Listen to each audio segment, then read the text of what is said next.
কিরা আরাম হইল কা? আমার মনের ভুল মনে হয়। আল্লাহ, আমি মসজিদে ঢুকতে পারছি না কা? হ্যাঁ, আরাম হচ্ছে কা? কারেন্ট মারেন দিয়া নাকি এখানে? আর একবার চেষ্টা করে দিনি।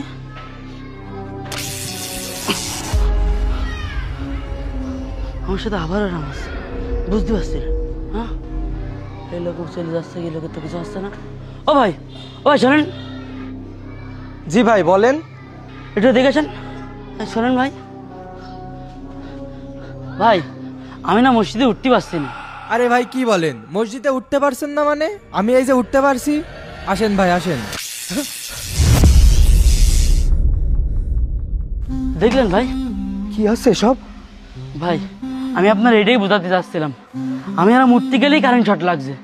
আমার মনে হয় আপনি অনেক বড় পাপে লিপ্ত আছেন, না হলে আপনি মসজিদের মধ্যে ঢুকতে পারবেন না কেন? আপনি কি কালো জাদু টাদু করেন নাকি?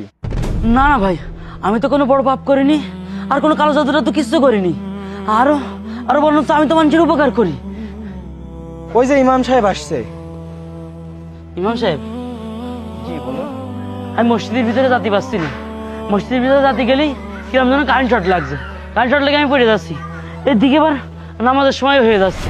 কি সব আজব কথা বলেন? এটা কিভাবে সম্ভব? আমার ইমামতির জীবনে কখনোই তো এমন কথা শুনিনি। কই আমার সাথে আসুন তো দেখি।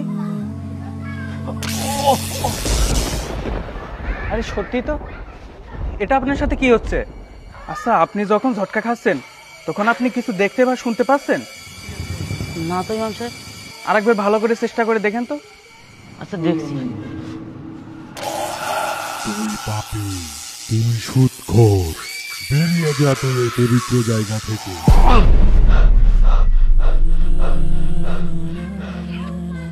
কিছু কি শুনতে পেলেন?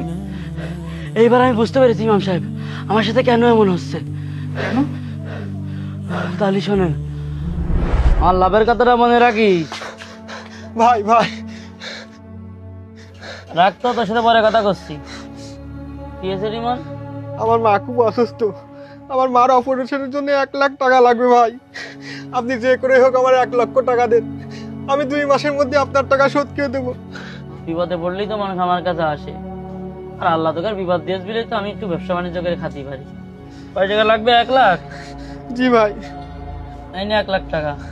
শোন, এই 1 লাখ টাকায় কিন্তু আমার 2 মাসে 20,000 টাকা দেওয়া লাগবে। ভাই এটা তো সুদ হয়ে যায়, আমি গরিব মানুষ, এত টাকা দেবো কি করে? শোনো, তোমার ভালো লাগলে